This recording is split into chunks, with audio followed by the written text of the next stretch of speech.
Hello friends, welcome back to another video. അപ്പോൾ ഇന്ന് നമ്മുടെ കയ്യിലുള്ളത് റോയൽ എൻഫീൽഡിൻ്റെ one of the most affordable ആയിട്ടുള്ളൊരു കുട്ടി മോട്ടോർ സൈക്കിളാണ്. സോ നിങ്ങൾക്കെല്ലാം അറിയാവുന്ന റോയൽ എൻഫീൽഡ് 100 350 ആണ് നമ്മുടെ കയ്യിലുള്ളത്. അപ്പോൾ അതിൻ്റെ തന്നെ റെഡ് ആൻഡ് ബ്ലാക്ക് കോമ്പിനേഷൻ കാര്യങ്ങളാണ് നമ്മുടെ കയ്യിലുള്ളത്. സോ ഈ ഒരു മോഡലിൻ്റെ അത്യാവശ്യം നല്ല രീതിയിൽ തന്നെ ഇപ്പോൾ നിരത്തുകളിൽ കാണുന്നുണ്ട്.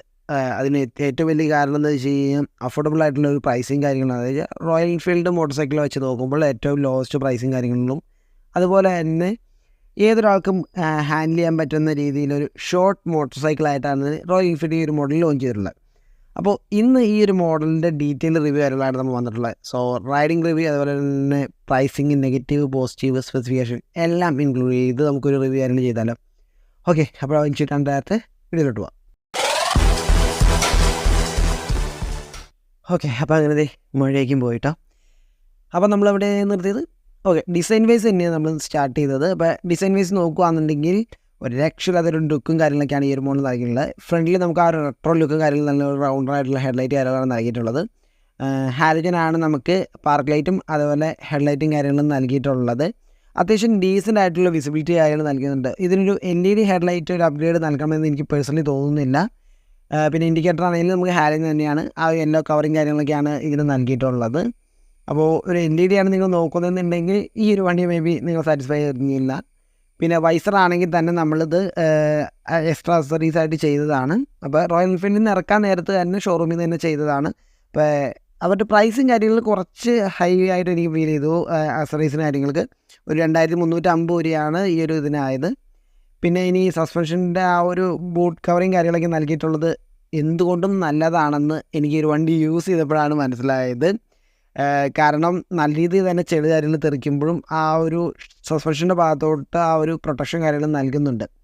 ഇപ്പം മഡ്ഗാർഡ് കാര്യങ്ങൾ അത്യാവശ്യം നല്ല സ്റ്റൈലിഷാണ്, അതുപോലെ തന്നെ ഷോർട്ടായിട്ടാണ് നൽകിയിട്ടുള്ളത്. പക്ഷേ ആ ടയറിൻ്റെ ആ ഒരു വൈഡ് ആയിട്ടുള്ള ടയർ ശരിക്കും പറഞ്ഞാൽ എക്സ്പോസ് ചെയ്ത് തന്നെ നിൽക്കുന്നുണ്ട്. ആ ലുക്കും കാര്യങ്ങളും ആ ടയറിൻ്റെ നല്ല രീതിയിൽ തന്നെ ആ ഫ്രണ്ടിൻ്റെ പോർഷനിൽ നമുക്ക് കിട്ടുന്നുണ്ട്. പക്ഷേ ആ ചെളി കാര്യങ്ങൾ തെറിക്കുന്നത് നന്നായിട്ട് ഫീൽ ചെയ്യുന്നുണ്ട്. അത് ഞാൻ എടുത്ത് കാണിച്ചു തരാം. ഇനി റയർ പോർഷനിലോട്ട് നോക്കുകയാണെന്നുണ്ടെങ്കിൽ നമുക്ക് ഈ ഒരു വജറിലെ ബാക്ക് റെസ്റ്റ് കാര്യങ്ങളൊക്കെ നമ്മൾ എക്സ്ട്രാ നമ്മൾ ചെയ്തിട്ടുള്ളതാണ് കേട്ടോ. ഇപ്പം നോർമലി വരുമ്പോൾ ആ ഒരു ബാക്ക് റെസ്റ്റ് ഇല്ല എന്നുള്ളൂ. അപ്പോൾ അതിനുവേണ്ടി സെപ്പറേറ്റ് ചെയ്ത ഏകദേശം 2700 അടുത്താണ് അതിൻ്റെ പ്രൈസ് വന്നിട്ടുള്ളത്. ഇനി ടൈലൈറ്റ് കാര്യം നോക്കുവാണെങ്കിൽ നമുക്ക് LED ടൈലൈറ്റ് ആണ്, റൗണ്ട് ഷേപ്പിലുള്ള ടൈലൈറ്റ് കാര്യങ്ങളൊക്കെയാണ് നൽകിയിട്ടുള്ളത്. സോ റയർ പോർഷൻ ആണെങ്കിൽ അത്യാവശ്യം നല്ലൊരു ലുക്കും കാര്യങ്ങളൊക്കെ ഉണ്ട് കേട്ടോ. പിന്നെ ബാക്ക് റെസ്റ്റ് കാര്യങ്ങൾ നമുക്ക് നൽകിയിട്ടുള്ളത് പില്ലിയൻ ഇച്ചിരി കംഫർട്ടബിളായിട്ട് ഇരിക്കാൻ പറ്റുന്നുണ്ട്. പിന്നെ ആ ഗ്രാബ് റെയിലാണെങ്കിലും കറക്റ്റ് പോർഷൻ കാര്യങ്ങളാണ്. നമുക്കിപ്പോൾ വണ്ടി പിന്നോട്ട് വലിക്കണമെങ്കിൽ പോലും യൂസ്ഫുൾ ആയിട്ട് രീതിയിലാണ് വന്നിട്ടുള്ളത്. പിന്നെ പില്ലിയനും കംഫർട്ടബിളായിട്ട് ഇരിക്കാൻ പറ്റുന്ന രീതിയിലാണ് ആ ഒരു ഗ്രാബ് റെയിലിൻ്റെ പ്രൈസിങ് കാര്യങ്ങളൊക്കെ നൽകിയിട്ടുള്ളത്. പിന്നെ ചെളി കാര്യങ്ങൾ തെറിക്കുന്നതാണ് ഏറ്റവും എടുത്ത് പറയാനുള്ളൊരു കാര്യം. അത് റയർ പോർഷനിലാണെങ്കിലും ഫ്രണ്ട് പോർഷനിലാണെങ്കിലും സെയിം തന്നെയാണ്. ഇപ്പോൾ റയർ പോർഷനിൽ നിങ്ങൾ നോക്കുകയാണെങ്കിൽ ആ ഒരു ബാക്ക് റെസ്റ്റ് കാര്യങ്ങളിലൊക്കെ നല്ല രീതിയിൽ ചെളി തെറിച്ചിട്ടുണ്ട്. അതുപോലെ തന്നെ ആ ഒരു പോർഷനിലേക്ക് എടുത്തറിയാൻ പറ്റുന്നുണ്ട്. ഇപ്പോൾ ആ ഒരു ബാക്ക് റെസ്റ്റ് ഇല്ലെങ്കിൽ കുറച്ചുകൂടി പില്ലിൻ്റെ പുറത്തോട്ട് കാര്യങ്ങൾ തെറിക്കുന്നുണ്ട്. അത് നല്ലൊരു മഴയുള്ള സിറ്റുവേഷനിൽ ഓടിക്കും പറയും. ഇപ്പോൾ വണ്ടി മുഴുവൻ ചെളിയാണ്, മഴ കാര്യങ്ങൾ നല്ല രീതിയിലുള്ളതാണ്. അപ്പോൾ അതൊരു ഡ്രോബാക്കായിട്ട് എനിക്ക് ഫീൽ ചെയ്തു. ഇനി സസ്പെൻഷൻ്റെ ഭാഗത്തോട്ട് നോക്കുകയാണെങ്കിൽ നമുക്ക് ഫ്രണ്ടിൽ നൽകിയിട്ടുള്ളത് നമുക്ക് ടെലസ്കോപ്പിക് സസ്പെൻഷനാണ്. 41 mm ആണ് നമുക്ക് ലെങ്ത് കാര്യങ്ങൾ വന്നിട്ടുള്ളത്. അതുപോലെ സസ്പെൻഷൻ വരുവാണെങ്കിൽ നമുക്ക് ഏറ്റവും അബ്സോർബ് സസ്പെൻഷൻ കാര്യങ്ങളാണ് നൽകിയിട്ടുള്ളത്. നമുക്ക് സിസ്റ്റം അഡ്ജസ്റ്റബിൾ ആണ് റയർ സസ്പെൻഷൻ കാര്യങ്ങൾ നൽകിയിട്ടുള്ളത്. പിന്നെ ഇനി ഫ്രണ്ട് സസ്പെൻഷൻ്റെ ഭാഗത്തോട്ട് നോക്കുകയാണെങ്കിൽ നമുക്ക് ആ ഒരു ബൂട്ട് കവറിങ് കാര്യങ്ങളൊക്കെ നൽകിയിട്ടുണ്ട്. അതുപോലെ തന്നെ സസ്പെൻഷൻ കുറച്ച് സ്റ്റിഫറായിട്ട് രീതിയിലാണ് ഇതിനകത്ത് ട്യൂൺ ചെയ്തിട്ടുള്ളത്. അപ്പോൾ അതിൻ്റെ അഡ്വാൻറ്റേജ് എന്താണെന്ന് വെച്ച് കഴിഞ്ഞാൽ നമ്മളിപ്പോൾ കോർണറിങ് കാര്യങ്ങൾ പോലുള്ള സിറ്റുവേഷൻ ആണെങ്കിലും അല്ലെങ്കിൽ നമ്മൾ വണ്ടി ഫ്ലിക്കർ ചെയ്തെടുത്ത് കൊണ്ടുപോകുന്ന സിറ്റുവേഷൻ ആണെങ്കിലും അത് നല്ല രീതിയിൽ നമുക്ക് ഹാൻഡിൽ ചെയ്യാൻ പറ്റുന്നുണ്ട്. അതായത് ആ ഒരു സ്റ്റെബിലിറ്റി കാര്യങ്ങൾ നല്ല രീതിയിൽ വണ്ടിയുടെ ഭാഗത്ത് നിന്ന് കിട്ടുന്നുണ്ട്. നമുക്ക് വണ്ടി കൺട്രോൾ ചെയ്യാൻ ഈസി ആയിട്ടാണ് ആ ഒരു സ്റ്റിഫറായിട്ട് രീതിയിൽ ട്യൂൺ ചെയ്തതിൻ്റെ അഡ്വാൻറ്റേജ് ചെയ്യാനുണ്ട് ഫീൽ ചെയ്ത്. പിന്നെ അതിനൊരു ചെറിയൊരു ഡ്രോബാക്ക് ഫീൽ ചെയ്ത് നല്ല രീതിയിൽ കട്ടുള്ള റോഡുകളിൽ ഓടിച്ച് നോക്കിയപ്പോൾ ചെറിയ രീതിയിലൊരു അടി കാര്യങ്ങൾ ഫീൽ ചെയ്യുന്നുണ്ട്. അത് ഇച്ചിരി സ്റ്റിഫറായിട്ട് രീതിയിൽ ട്യൂൺ ചെയ്തുകൊണ്ടാണ്, അതാണ് ഒരു നെഗറ്റീവ് ആയിരുന്നത് എനിക്ക് ആ ഒരു സസ്പെൻഷൻ ഭാഗത്ത് തോന്നി. ബട്ട് ഓവറോൾ നമുക്ക് കൺട്രോളും കാര്യങ്ങളും കുറച്ച് സ്റ്റെബിലിറ്റിയും കാര്യങ്ങളും കൂടുതലായിട്ട് നൽകാൻ ആ ഒരു ഹെൽപ്പ് കാര്യങ്ങൾ ചെയ്യുന്നുണ്ട് നമ്മൾ. ഇനി ടയറിൻ്റെ പോർഷനിലോട്ട് നോക്കുകയാണെന്നുണ്ടെങ്കിൽ നമുക്ക് ഫ്രണ്ട് നൽകിയിട്ടുള്ളത് 110/70 ആണ് നൽകിയിട്ടുള്ള ടയർ. 17 ഇഞ്ചിൻ്റെ വീൽസ് കാര്യങ്ങളൊക്കെയാണ് ഈ ഒരു മോഡൽ നൽകിയിട്ടുള്ളത്. C8 ആണ് നമുക്ക് സ്റ്റോക്ക് ടയർ കാര്യങ്ങളായിട്ട് നൽകിയിട്ടുള്ളത്. സോ അത്യാവശ്യം നല്ല രീതിയിലുള്ള കംഫർട്ട് കാര്യങ്ങളൊക്കെ നൽകുന്നുണ്ട്. ഒരു കോർണർ ഫ്രണ്ട്ലി ആയിട്ടുള്ള ഒരു ടയറാണെന്ന് ഞാൻ സജസ്റ്റ് ചെയ്യില്ല. ബട്ട് നല്ല രീതിയിൽ ആ ഒരു ബ്രേക്കിംഗ് കാര്യങ്ങൾ ചെയ്യുമ്പോഴാണെങ്കിലും ടയറിൻ്റെ പോർഷനിൽ നിന്ന് നമുക്ക് യാതൊരു ഇഷ്യൂ വെറ്റ് ഗ്രിപ്പ് കാര്യങ്ങളാണെങ്കിൽ അത്ര മോശമായിട്ട് എനിക്ക് ഇതിൽ ഫീൽ കാര്യങ്ങൾ ചെയ്തില്ല. പക്ഷേ കോർണറിങ് സിറ്റുവേഷനിൽ എനിക്ക് അത്രത്തോളം കംഫർട്ടബിൾ ആയിട്ടുള്ള ടയറായിട്ട് ഫീൽ ചെയ്തില്ല. പിന്നെ ബ്രേക്കിൻ്റെ ഭാഗത്ത് നോക്കുകയാണെങ്കിൽ നമുക്ക് ഈ ഒരു മോഡൽ ഡ്യുവൽ ചാനൽ ABS കാര്യങ്ങളൊക്കെയാണ് നൽകിയിട്ടുള്ളത്. ഫ്രണ്ട് ടയർ അത്യാവശ്യം നല്ല രീതിയിൽ പെർഫോം കാര്യങ്ങൾ ചെയ്യുന്നുണ്ട്. എന്നാൽ ഹെവി ഷാർപ്പായിട്ടുള്ളതല്ല, ഒരു ബിഗിനർ ഫ്രണ്ട്ലി ആയിട്ടുള്ള ബ്രേക്കിംഗ് കാര്യങ്ങളൊക്കെയാണ് നൽകിയിട്ടുള്ളത്. നമുക്ക് കൺട്രോളും കാര്യങ്ങളും ചെയ്യാൻ ഈസി ആയിട്ടുണ്ട്. അതുപോലെ തന്നെ നമ്മളിപ്പോൾ ഒരു 80 കിലോമീറ്ററിലൊക്കെയാണ് നമ്മൾ ക്രൂയിസ് ചെയ്യുന്നതെന്നുണ്ടെങ്കിലും ആ ഒരു ബ്രേക്കിംഗ് കാര്യങ്ങൾ നല്ല രീതിയിൽ നമുക്ക് കൺട്രോളും കാര്യങ്ങളും നൽകുന്നുണ്ട്. ഒരു ആപ്റ്റായിട്ട് രീതിയിലുള്ള ബ്രേക്കിംഗ് കാര്യങ്ങളൊക്കെയാണ് നമുക്ക് റോയൽ എൻഫീൽഡ് ഈ ഒരു മോഡലിൽ നൽകിയിട്ടുള്ളത്. ഇനി റെയർ പോർഷനിലോട്ട് നോക്കുകയാണെന്നുണ്ടെങ്കിൽ നമുക്ക് റെയർ പോർഷനിൽ നൽകിയിട്ടുള്ള 140/70 ആണ് ടയർ നൽകിയിട്ടുള്ളത്. 17 ഇഞ്ചിൻ്റെ അലുമിനിയം ഫെയറിലാണ് നൽകിയിട്ടുള്ളത്. അപ്പോൾ ടയർ കാര്യങ്ങൾ കുഴപ്പമില്ലാത്ത രീതിയിൽ ഗ്രിപ്പ് കാര്യങ്ങൾ റെയർ പോർഷനിൽ എനിക്ക് കിട്ടുന്നുണ്ട്. നമുക്ക് അത്യാവശ്യം ചെളിയുള്ള റോഡുകൾ കാര്യങ്ങളാണ് കയറി വന്നത്. സോ സ്ലിപ്പും കാര്യങ്ങളായി പോകുന്നില്ല, നല്ല രീതിയിൽ തന്നെ നമുക്ക് കൺട്രോളും കാര്യങ്ങൾ കിട്ടുന്നുണ്ട്.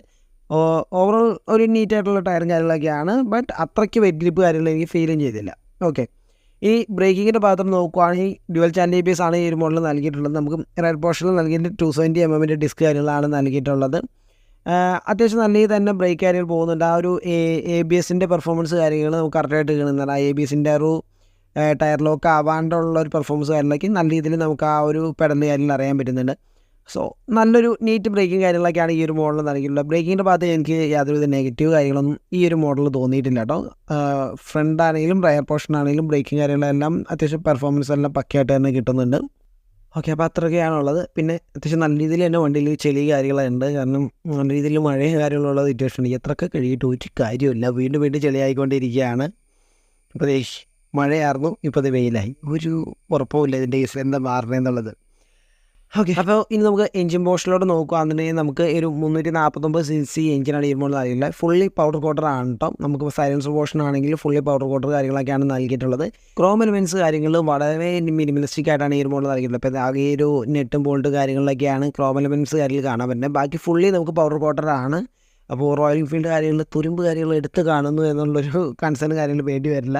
പിന്നെ ഇതൊരു J-Series എഞ്ചിനാണ് നൽകിയിട്ടുള്ളത്. 349cc സിംഗിൾ സിലിണ്ടർ 4 സ്ട്രോക്ക് എഞ്ചിനാണ് നൽകിയിട്ടുള്ളത്. എയർ കൂളിംഗ് കാര്യങ്ങളൊക്കെയാണ് നമുക്ക് ഈ ഒരു മോഡൽ ഗെയിമിൽ. വൈബ്രേഷൻ കാര്യങ്ങളിൽ അത്യാവശ്യം നല്ല രീതിയിൽ തന്നെ റിഫൈൻഡ് ആയിട്ടുണ്ട്. ബട്ട് വൈബ്രേഷൻ പക്ക ഇല്ല എന്നല്ല, ചെറിയൊരു തരിപ്പും തമ്പും കാര്യങ്ങൾ നമുക്ക് ഈ ഒരു മോഡലിൽ കിട്ടുന്നുണ്ട്. പക്ഷേ നമുക്കത് ഇറ്റ്സ് അഡ്ജസ്റ്റബിൾ ആയിട്ടാണ് നൽകിയിട്ടുള്ളത്. ഇനി ഈ എഞ്ചിൻ സ്പെസിഫിക്കേഷൻ കാര്യങ്ങൾ നോക്കുകയാണെങ്കിൽ 349cc സിംഗിൾ സിലിണ്ടർ 4 സ്ട്രോക്ക് എഞ്ചിനാണ് ഈ ഒരു മോഡൽ നൽകിയിട്ടുള്ളത്. അതുപോലെ തന്നെ ഈ ഒരു വണ്ടിയുടെ മാക്സിമം പവർ ഔട്ട്പുട്ട് വരുന്ന 20.2 bhp, അതുപോലെ തന്നെ 27 Nm ടോർക്കുമാണ് ഈ ഒരു മോഡലിൽ നൽകിയിട്ടുള്ളത്. ലോ ആൻഡ് ടോർക്ക് കാര്യങ്ങളും ഒരു രക്ഷയില്ലാത്ത രീതിയിലാണ്. അതായത് ഫസ്റ്റ് ടു തേർഡ് ഗിയർ വരെ വണ്ടി നല്ല രീതിയിൽ തന്നെ പെർഫോം ചെയ്യുന്നുണ്ട്. ഈവൻ തേർഡ് ഗിയറിൽ നമുക്ക് മാക്സിമം ഇതിനകത്ത് 100 വരെ ക്രൂസ് ചെയ്യാൻ പറ്റുന്നുണ്ട്. ആൻഡ് ആ ഒരു 100 കഴിഞ്ഞ് കഴിഞ്ഞാൽ നമ്മൾ ഫോർത്ത് ഗിയറിലെ ഒരു 120, ഫോർത്ത് ആൻഡ് ഫിഫ്ത്ത് ഗിയറിൽ ഒരു 120 ആണ് നമുക്ക് ക്രൂസ് ചെയ്യാൻ പറ്റുന്നത്. പക്ഷെ അത് കുറച്ച് സാച്ചുറേറ്റഡ് ആയ രീതിയിലാണ്. ആ ഒരു 100ന് മുകളിലോട്ട് വണ്ടി ഒന്ന് പയ്യെ കയറി വരുന്നുള്ളൂ. സോ ആ ഒരു സഡൻ പിക്കപ്പ് കാര്യങ്ങൾ നമുക്ക് ആ 100 കഴിഞ്ഞ് കഴിഞ്ഞ് കിട്ടുന്നില്ല. ബട്ട് ഇറ്റ്സ് ഡീസൻറ്റ് വർത്താണ്. നമുക്ക് തേർഡ് ഗിയറിൽ തന്നെ 100 പുഷ് ചെയ്യാൻ പറ്റുന്ന വെച്ച് കഴിഞ്ഞാൽ അത്യാവശ്യം നീറ്റായിട്ടുള്ള ഒരു ടോർക്കും കാര്യങ്ങളുണ്ട്. ഇപ്പം എത്ര ഹെവി വെയിറ്റുള്ള ആളാണെങ്കിലും വണ്ടിയുടെ വലിയ കാര്യങ്ങളിൽ യാതൊരുവിധ കോംപ്രമൈസും ഇല്ലാത്ത രീതിയിലാണ് റോയൽ എൻഫീൽഡ് ഈ ഒരു ഏജ് ട്യൂൺ ചെയ്തിട്ടുള്ളത്. അപ്പോൾ അതാണ് ഇതിനൊരു അഡ്വാൻറ്റേജ്. നമുക്കിപ്പോൾ സിറ്റി റൈഡിൽ അല്ലെങ്കിൽ ഓവർടേക്ക് ചെയ്യാൻ നേരത്ത് വണ്ടി കയറണം എന്ന് തോന്നിക്കഴിഞ്ഞ് കഴിഞ്ഞാൽ ഒരു രക്ഷയില്ലാണ്ട് വന്ന് കയറിക്കോളും. ഒരു ലാഗോ കാര്യങ്ങളോ ഒന്നുമില്ല. ഇപ്പോൾ ഞാൻ ഓവർടേക്കിങ് കാര്യങ്ങളിൽ ഞാൻ മിക്കപ്പോഴും നോക്കിയത് വെച്ചാൽ നമ്മളിപ്പോൾ 50 പോയിക്കൊണ്ടിരിക്കുന്ന വണ്ടി ഫോർത്തിന് തേർഡിൽ വിട്ടിട്ടൊന്ന് വലിച്ചെടുത്ത് നോക്കി, ഒരു ലാഗും കാര്യങ്ങളൊന്നുമില്ല. ആ ഒരു ടോർക്ക് കാര്യങ്ങൾ നല്ല രീതിയിൽ മാനേജിങ് ആയിട്ട് നല്ല രീതിയിൽ ആ ഒരു ഇനീഷ്യൽ ടോർക്ക് കാര്യങ്ങൾ കിട്ടുന്നുണ്ട്. തേർഡിലും ഫോർത്തിലേക്ക് ആ ഒരു ഡൗൺ ചെയ്തിട്ടാണെങ്കിൽ പോലും വണ്ടി വലിച്ച് കാര്യങ്ങൾ കയറി പോകുന്നുണ്ട്. സോ ആ ഒരു കാര്യം നോക്കുമ്പോൾ എന്തുകൊണ്ട് സാറ്റിസ്ഫൈഡ് ആണ് ഞാൻ ഈ ഒരു വണ്ടിയിൽ. അതുപോലെ ബിൽഡ് ക്വാളിറ്റിയുടെ കാര്യങ്ങൾ നോക്കുകയാണെന്നുണ്ടെങ്കിൽ അത്യാവശ്യം നല്ലൊരു നീറ്റായിട്ട് ബിൽഡ് ക്വാളിറ്റി കാര്യങ്ങളൊക്കെ ഇത് മെയിൻറ്റെയിൻ ചെയ്തിട്ടുണ്ട് കേട്ടോ. നമുക്ക് ആ ടാങ്ക് പോർഷൻ കാര്യങ്ങളാണെങ്കിലും യാതൊരു ഷെയ്ക്കും കാര്യങ്ങളൊന്നും ഇല്ല, നല്ല നീറ്റായിട്ടുണ്ട് പ്ലേസിങ് കാര്യങ്ങൾ വന്നിട്ട്. പിന്നെ ആണെങ്കിൽ നമുക്ക് റയർ പോർഷനിലൊക്കെ ആണെങ്കിൽ അത്യാവശ്യം നല്ല ക്വാളിറ്റി കാര്യങ്ങളൊക്കെയും റോയൽ എൻഫീൽഡ് ഈ ഒരു മോഡൽ ബിൽഡിങ് കാര്യങ്ങളൊക്കെയും നല്ല ബിൽഡ് ക്വാളിറ്റി എല്ലാം നൽകിയിട്ടുണ്ട് റോയൽ എൻഫീൽഡ്. ഒരു നെഗറ്റീവ് കാര്യങ്ങൾ ഫീൽ ചെയ്തത് ആ ഒരു ടാങ്ക് പോർഷനും ആ ഒരു ഗ്യാപ്പ് ഉണ്ടല്ലോ, ആ ഒരു ഗ്യാപ്പ് മാത്രമാണ് എനിക്ക് മെയിൻലി ഒരു നെഗറ്റീവ് തന്നെ. അത് ഇച്ചിരി കൂടെ ഒരു കവറിങ് കാര്യങ്ങൾ ചെയ്യുകയാണെന്നുണ്ടെങ്കിൽ ലുക്ക് വൈസ് ഇച്ചിരി കൂടെയും ബെറ്റർ ആയിരുന്നു. അതിന് ആ ഒരു ഗ്യാപ്പ് കാര്യങ്ങൾ കാണുന്നത് എനിക്കൊരു ചെറിയൊരു നെഗറ്റീവ് കാര്യങ്ങളായിട്ട് ഫീൽ ചെയ്തു. പിന്നെ ആ ഒരു വെൽഡിങ് കാര്യങ്ങൾ എവിടേക്കോ ഒന്ന് എക്സ്പോസ് ചെയ്ത രീതിയിൽ തോന്നി. പക്ഷേ വയറിംഗ് കിറ്റ് കാര്യങ്ങളെല്ലാം പ്രോപ്പറായിട്ട് തന്നെ ഒരു കവറിങ് കാര്യങ്ങൾ ചെയ്തിട്ടുണ്ട്. നമ്മളിപ്പോൾ പ്രഷർ വാഷ് കാര്യങ്ങൾ ചെയ്യുമ്പോഴോ അല്ലെങ്കിൽ വാഷ് കാര്യങ്ങൾ ചെയ്യുമ്പോഴോ ഒന്നും ആ ലീക്ക് കാര്യങ്ങൾ വന്ന് ആ ഒരു ഇഷ്യൂ കാര്യങ്ങൾ വരാണ്ടിരിക്കാതെ പ്രോപ്പറായിട്ട് തന്നെ അവർ നോക്കിയിട്ടുണ്ട് കേട്ടോ. പിന്നെ ഫ്രണ്ടിലെ ഹെഡ്ലൈറ്റ് പോർഷനൊക്കെ ആണെങ്കിൽ ഇൻഡിക്കേറ്റർ പോർഷൻ ആണെങ്കിൽ അതെല്ലാം നല്ല ക്വാളിറ്റിയോട് തന്നെയാണ്. ആ ഒരു ഷേക്കിങ് കാര്യങ്ങളോ വൈബ്രേഷൻ കാര്യങ്ങളൊന്നും അതിനകത്ത് നമുക്ക് ഫീൽ ചെയ്യുന്നില്ല. അത്യാവശ്യം നീറ്റായിട്ട് തന്നെ ചെയ്തു വെച്ചിട്ടുണ്ട്. പിന്നെ ഞാൻ ഫസ്റ്റ് തന്നെ പറഞ്ഞായിരുന്നു അത്യാവശ്യം നല്ല ലുക്കും കാര്യങ്ങളാണ് ഈ ഒരു മോഡലിൽ. ചെളി കാര്യങ്ങൾ തെറിക്കുന്നുണ്ടെന്ന് ഞാൻ പറഞ്ഞത്. അതിൻ്റെ ഒപ്പം തന്നെ ഈ ഒരു ഫ്രണ്ട് മഡ്ഗാർഡ് കാര്യങ്ങൾ അത്യാവശ്യം സ്റ്റൈലിഷാണ്. അത്യാവശ്യം ഷോർട്ടറായിട്ട് രീതിയിലാണ് നൽകിയിട്ടുള്ളത്. അത് ലുക്കിൽ കാര്യങ്ങൾ നല്ലൊരു ഇമ്പാക്റ്റ് ഉണ്ടാക്കുന്നുണ്ട്. അതുപോലെ തന്നെ ചെളി കാര്യങ്ങൾ തെറിക്കുന്നതിൽ നല്ല ഇമ്പാക്റ്റ് ഉണ്ടാക്കുന്നത് ഉള്ളത് പറയാമല്ലോ. നല്ല രീതിയിൽ ചെളി കാര്യങ്ങൾ തെറിക്കുന്നുണ്ട്. ഇപ്പോൾ ഞാൻ എക്സാമ്പിൾ കാണിക്കുകയാണെന്നുണ്ടെങ്കിൽ നമുക്കത് ആ ഒരു എൻജിൻ ഹെഡ് പോർഷൻ കണ്ടോ, നമ്മുടെ എൻജിൻ ഹെഡ് പോർഷനിൽ കാര്യങ്ങളൊക്കെ നല്ല രീതിയിൽ തെറിച്ചുണ്ട്. പിന്നെ ടാങ്ക് പോർഷനിലിട്ട് ആ ഡീൽ ഭാഗമാണെങ്കിൽ നല്ല രീതിയിൽ ചെളി കാര്യങ്ങൾ തെറിക്കുന്നുണ്ട്. സോ ആ ഒരു ഫ്രണ്ടിൽ നിന്നുള്ള ചെളി തെറിക്കൽ കാര്യങ്ങൾ ഇച്ചിരി നല്ല രീതിയിൽ കൂടുതലായിട്ടാണ്. ഒരു എൻജിൻ പോർഷനിൽ ഫുള്ളായിട്ട് നമുക്ക് ചെളി കാര്യങ്ങൾ വരുന്നുണ്ട്. പിന്നെ അതാണ് മെയിനായിട്ടൊരു ഇഷ്യൂ. ഇപ്പോൾ പില്ലിയൻ്റെ പോർഷനാണെങ്കിൽ തന്നെ ഫ്രണ്ട് പോർഷനാണെങ്കിൽ തന്നെ കോമൺ ആയിട്ട് നമുക്ക് ചെളി കാര്യങ്ങൾ നല്ല രീതിയിൽ ഈ ഒരു മോഡലിൽ തെറിക്കുന്നുണ്ട്. ആ ഒരു ഷോർട്ടർ ആയതുകൊണ്ടാണെന്ന് തോന്നുന്നു മേ ബി. അതൊരു നെഗറ്റീവ് ആയിട്ടുള്ളതായിട്ട് എനിക്ക് ഫീൽ ചെയ്തു. ഇപ്പോൾ ടാങ്ക് പോർഷനിൽ നിങ്ങൾ കണ്ടറിയാം. അപ്പോൾ അവിടെയൊക്കെ ഉണ്ട്.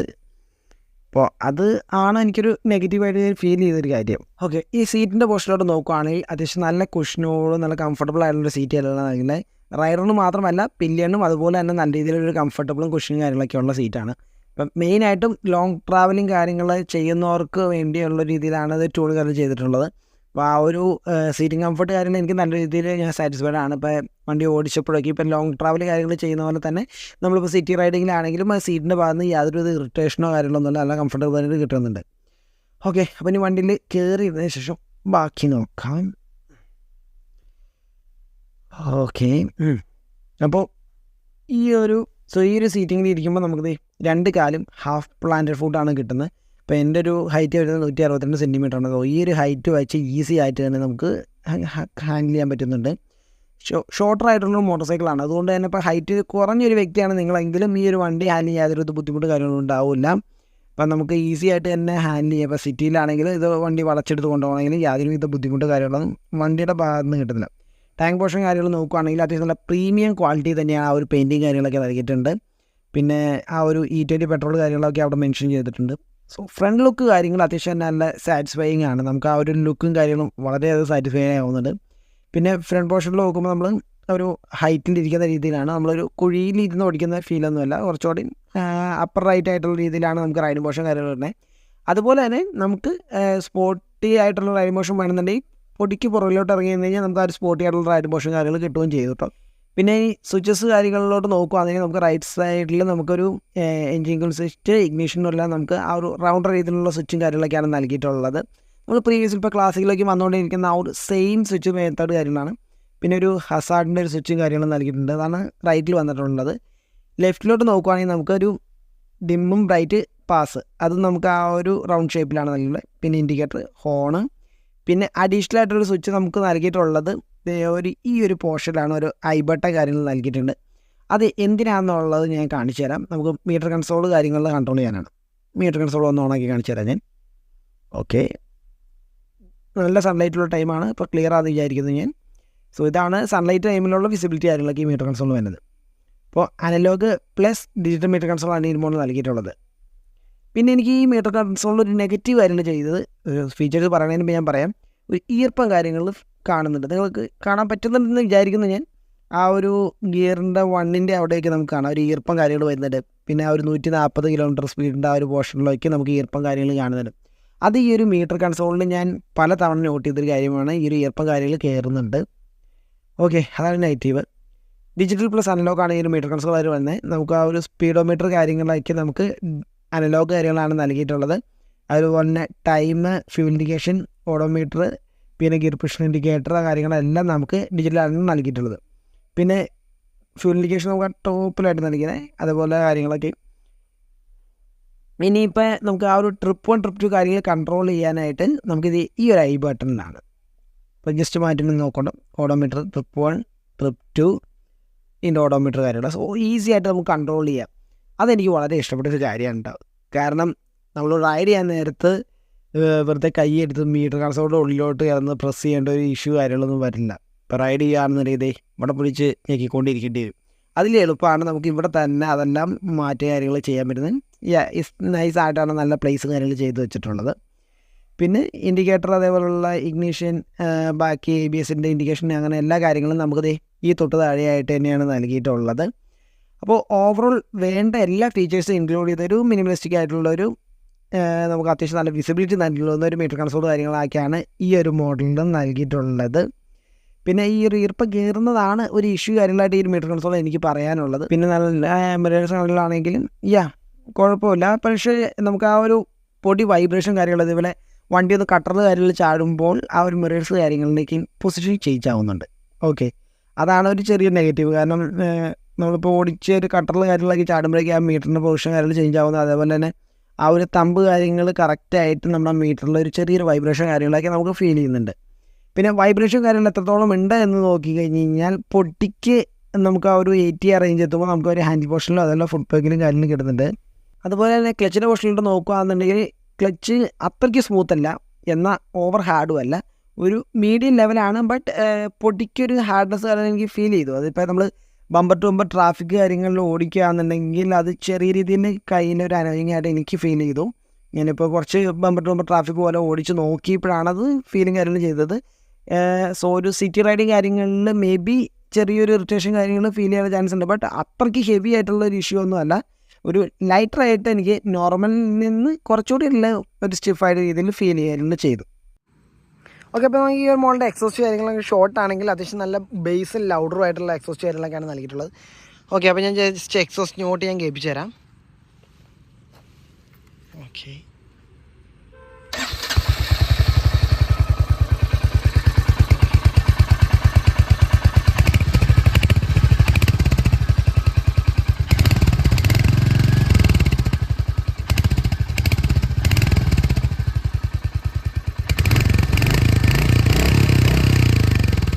ഓക്കെ, അപ്പോൾ ഇനി ജസ്റ്റ് ബാക്കി ഡീറ്റെയിൽസ് എല്ലാം നമുക്ക് വണ്ടി ഓടിച്ചുകൊണ്ട് നമുക്ക് സംസാരിക്കാം.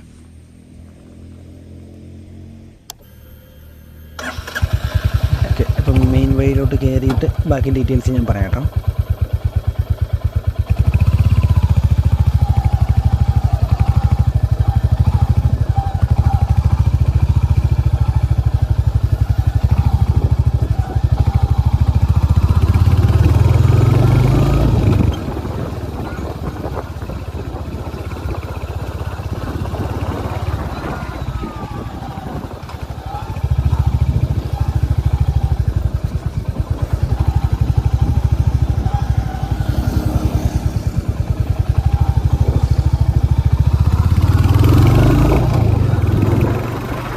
ഓക്കെ, അപ്പോൾ ഞാൻ ജസ്റ്റ് വണ്ടി ഒന്ന് വലിച്ച് എടുത്തൊന്ന് ഞാൻ കാണിച്ചു തരാം.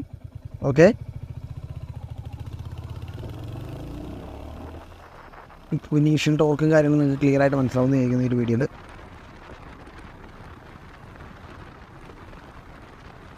സോ ഫസ്റ്റിൽ നമുക്ക് ഈസി ആയിട്ട് 40 കയറി, പിന്നെ നമ്മൾ സെക്കൻഡിലോട്ട് നമ്മൾ 60 റേഞ്ചിലൊന്ന് പുഷ് ചെയ്യുന്നുള്ളൂ.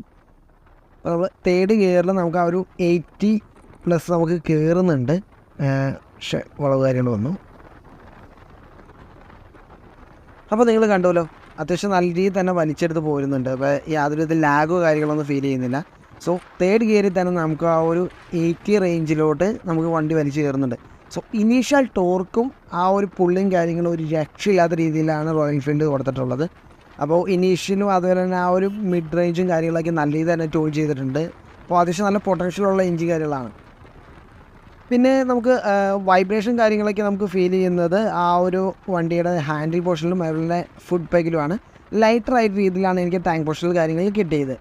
അത് അത്രത്തോളം അനോയിങ് ആയിട്ട് രീതിയിലൊരു വൈബ്രേഷൻ കാര്യങ്ങളായിട്ട് എനിക്ക് ഫീൽ ചെയ്തില്ല. ബട്ട് ഒരു ലൈറ്റർ രീതിയിൽ എനിക്ക് ആ ഒരു വൈബ്രേഷൻ കാര്യങ്ങൾ എനിക്ക് ഫീൽ ചെയ്തു.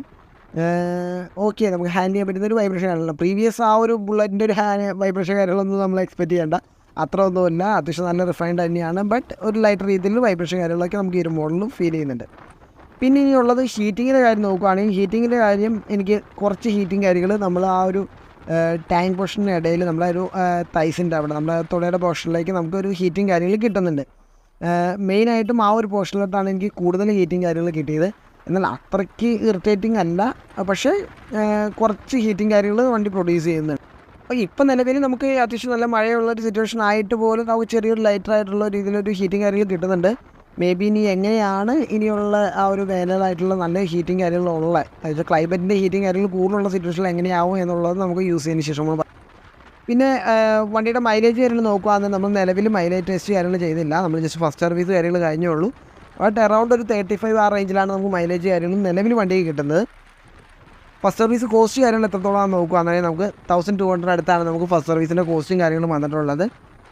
അതുപോലെ തന്നെ ഈ വണ്ടിയുടെ ബാക്കി നമ്മളിപ്പോൾ നിലവിൽ അക്സറീസ് കാര്യങ്ങളൊക്കെയും വെച്ചിട്ടുണ്ട്. അപ്പോൾ അതിൻ്റെ എത്രയാണെന്ന് വെച്ച് കഴിഞ്ഞാൽ നമ്മൾ ഷോറൂമിൽ നിന്ന് തന്നെയാണ് വെച്ചിട്ടുള്ളത്. ക്രാഷ് കാർഡ് ഏകദേശം 3300 അടുത്താണ് വരുന്നത്. പിന്നെ നമുക്ക് back rest 2700, visor 2350. All around നമുക്ക് അത്യാവശ്യം എക്സ്റ്റൻഡ് വാറണ്ടി നമുക്ക് വരുന്നത് 3500 ആണ് നമുക്ക് എക്സ്റ്റൻഡ് വാറണ്ടി കാര്യങ്ങളൊക്കെ ഈ ഒരു മോഡലിൽ നൽകിയിട്ടുള്ളത്. ഇനി വണ്ടിയുടെ ഓൺ റോഡ് പ്രൈസ് കാര്യങ്ങൾ നോക്കുകയാണെന്നുണ്ടെങ്കിൽ 2,12,242 ആണ് വരുന്നത്. 2,12,242 രൂപയാണ് നമുക്ക് ഇതിൻ്റെ ഓൺ റോഡ് പ്രൈസ് കാര്യങ്ങൾ വരുന്നത്. അതല്ലാണ്ടാണ് നമുക്ക് ആ അക്സറീസിൻ്റെ കോസ്റ്റ് കാര്യങ്ങളൊക്കെ വന്നിട്ടുള്ളത് കേട്ടോ. അപ്പോൾ ഈ ഒരു പ്രൈസ് റേഞ്ച് നോക്കുവാണെങ്കിൽ ആ ഇറ്റ്സ് എ ഡീസൻറ്റ് ഡീൽ കാര്യങ്ങളാണ്. കാരണം ഒരു 350cc എഞ്ചിൻ, അതേപോലെ ഒരു മാരക ലുക്കും കാര്യങ്ങളൊക്കെയാണ് നമുക്ക് ട്രൈഫിൻ്റെ ഒരു ലുക്ക് കാര്യങ്ങളൊക്കെ ഈ ഒരു മോഡലിൽ നമുക്ക് കിട്ടുന്നുണ്ട്. സോ അത്രയും ലുക്കും കാര്യങ്ങളും അതുപോലെ തന്നെ ഒരു ഡീസൻ്റ് ആയിട്ടുള്ള ഒരു ഫീച്ചേഴ്സ് കാര്യങ്ങളാണ് നൽകിയത്. 2 ചാനൽ ABS, അതുപോലെ തന്നെ അത്യാവശ്യം നല്ല ടോക്ക് കാര്യങ്ങളുള്ള എഞ്ചിൻ കാര്യങ്ങളൊക്കെയാണ് ഈ ഒരു മോഡലിൽ നൽകിയിട്ടുള്ളത്. അപ്പോൾ അതെല്ലാം വെച്ച് നോക്കുമ്പോൾ ഈ ഒരു പ്രൈസ് റേഞ്ച് മോസ്റ്റ് അഫോർഡബിൾ ആയിട്ടുള്ളൊരു 350cc എഞ്ചിൻ കൂടിയാണ് 100. അപ്പോൾ നിങ്ങൾ മെയിനായിട്ട് നോക്കുന്നത് ഒരു സ്പീഡ് ഫീൽ കാര്യങ്ങൾ കൂടുതൽ യൂസ് ചെയ്യുന്നൊരു വണ്ടിയാണെന്നുണ്ടെങ്കിൽ is one of the best choice തന്നെയാണ്. കാരണം നമുക്ക് സിറ്റി റൈഡിങ് കാര്യങ്ങളിലൊക്കെ അത്യാവശ്യം നല്ല ഫ്ലിക്കർ ചെയ്ത് എടുത്തു കൊണ്ടുപോകാൻ പറ്റുന്നുണ്ട്. ഇപ്പോൾ നിങ്ങൾ ഒരു സ്പോർട്ട് ബൈക്ക് നോക്കിയിട്ട് അത്രയ്ക്കും ഫ്ലിക്കറിങ് കാര്യങ്ങൾ നോക്കണ്ട. ബട്ട് ഇപ്പോൾ നമ്മളൊരു ക്ലാസിക് കാര്യങ്ങളൊക്കെ നമ്മൾ കൊണ്ടുനടക്കാൻ നേരത്ത് നമുക്കറിയാം അങ്ങനെ വെട്ടിച്ച് കാര്യങ്ങൾ എടുത്തുകൊണ്ട് പോകാൻ അത്രയ്ക്കും കംഫർട്ടബിൾ ആയിരിക്കില്ല. പക്ഷേ ഈ ഒരു വണ്ടിയുടെ ഹാൻഡ്ലിങ്, അതായത് ആ ടെയിൽ റേഡിയസ് കാര്യങ്ങൾ ഒരു രക്ഷയില്ലാത്ത രീതിയിലാണ്. ഒരു സ്കൂട്ടർ നമ്മൾ കൊണ്ടുപോകണം ആ ഒരു ഫീലോട് കൂടി തന്നെ കൊണ്ടുപോകാൻ പറ്റുന്നുണ്ട്. ഈസി ആയിട്ട് തന്നെ നമുക്ക് ആ ഒരു റോഡിൽ വളച്ചെടുക്കാനും കാര്യങ്ങൾ പറ്റുന്നുണ്ട്. അതുകൊണ്ട് ഹാൻഡിലും കാര്യങ്ങൾ നല്ല രീതിയിൽ കംഫർട്ടബിൾ ആയിട്ട് തന്നെയാണ് ഈ ഒരു മോഡൽ നൽകുന്നത്. അപ്പോൾ സിറ്റി ഓറിയൻറ്റഡ് ആയിട്ടുള്ള യൂസ് കാര്യങ്ങൾ നോക്കുവാണെങ്കിൽ വൺ ഓഫ് ദ ബെസ്റ്റ് തന്നെയാണ് ഈ ഒരു മോഡൽ. അതുപോലെ തന്നെ ഡീസൻ്റ് ആയിട്ടുള്ള മൈലേജ് കാര്യങ്ങൾ ഒരു 35 to 40 ഇടയിൽ കിട്ടുമെന്ന് ഞാൻ എക്സ്പെക്ട് ചെയ്യുന്നു. നിലവിൽ ഫസ്റ്റ് സർവീസ് ആവാൻ നേരത്തെ നമുക്ക് 35 ആ റേഞ്ചിലേക്കാണ് നമുക്ക് കിട്ടിക്കൊണ്ടിരിക്കുന്നത്. അപ്പോൾ ഇത്രയൊക്കെ തന്നെയാണ് ഈ ഒരു മോഡലിൻ്റെ പോസിറ്റീവ്സ് കാര്യങ്ങളൊക്കെ. അത് നെഗറ്റീവായിട്ട് ചെയ്യുന്നത് ഒരു ലൈറ്ററായിട്ടുള്ളൊരു ഹീറ്റിംഗ് കാര്യങ്ങളും പിന്നെ ആ ഒരു ചെളി കാര്യങ്ങൾ നല്ല രീതിയിൽ തെളിക്കുന്നുണ്ട്. അത് രണ്ടുമാണ് മെയിനായിട്ട് തോന്നിയത് നെഗറ്റീവ് കാര്യങ്ങൾ.